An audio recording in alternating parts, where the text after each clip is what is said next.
right, looking at the 2025 NFL draft order, the Patriots are number 1 right now.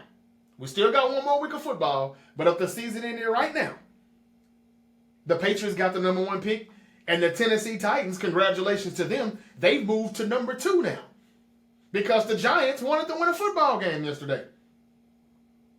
They're now number 2, which makes it a lot easier for them to be number 1 than it would have if they were still at 4 or 5. So the Titans just need to lose one more game next week, and they're number 2. Or maybe the Patriots win. I don't know who they play, and it would be dumb for them to win. But what if they do? What if they do? And the Titans have a chance to get the number 1 pick. Shedeur Sanders, Cam Ward.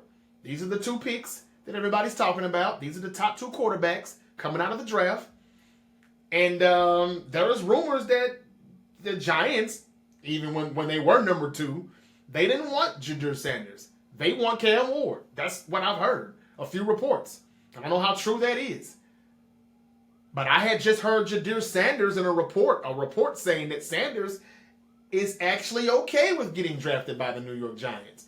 We had heard that he didn't want that. Him and his father would like him to be in Las Vegas as a Raider playing for Antonio Pierce. We don't even know if Antonio Pierce will be the head coach, to be honest with you. I think he should be. But you know how these owners and general managers are. Let them do all the dirty work, and then you go get a quarterback and a offensive guru or something like that, and then you bring them in and you let them take over and have happy days. It usually happens like that, but we'll see. Who will the Patriots pick with their number 1 pick? Could they go with Shedeur Sanders? Do they believe in Luke May? Drake May? What's his name? Drake May? Do they believe in him? They probably do. So that means the Titans, in their minds, they kind of have the number 2 is really the number 1. The Titans could get Shedeur Sanders. How good would the Titans be if they get a quarterback? Because they're not bad. Will Levis just he looks like he's trash, and I hope the Titans figure that out pretty quick and move on from him and draft a quarterback instead of doubling down on that pick and saying we're going to roll with Levis. We think he can do it. We just got to put more around him and draft a tackle.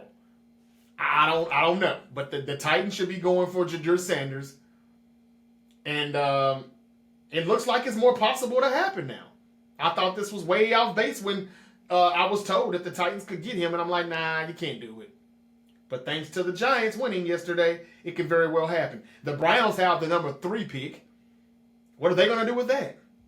Could they go get Cam Ward? I think Deshaun Watson, who is going to be the starter, they're saying, still, we get the contract and all, but I think they restructured that contract, which it definitely needed to be. And if it has been, well, then anything's possible, right? They could draft a new quarterback and, let Deshaun, I don't even know what Deshaun Watson can really teach them the way he's looked. But that team didn't look good, blocking for him, and nobody really played for Deshaun Watson. So the Browns are at number 3, the Giants are at 4, the Jaguars are at 5. If you get a mock draft right now for just those top 5 picks, who would these teams be picking? The Patriots are probably going to go defense or an offensive tackle, or I'm not sure. I haven't looked at any mock drafts. I just know that Shedeur Sanders and Cam Ward are kind of the top guys right now. Oh, I'm sorry, and Travis Hunter. Could the Patriots go with Travis Hunter? Would they draft him as a corner? Would they draft him as a wide receiver? Would they draft him to do both, as he did at the collegiate level? Where's the Heisman Trophy winner going to go? Would the Titans double down on Will Levis and go with Travis Hunter? And Shedeur Sanders begins to slip, and he ends up going to Cleveland or New York. This could get very, very interesting, but we still got one more week of football to see where all that goes. It's going to be interesting. I can't wait to see it. And, yeah, It's going to be an interesting Week 18, trying to see which one of these teams are going to make the postseason, who's going to get in, who's not. It's going to be interesting. Can't wait to see how it goes.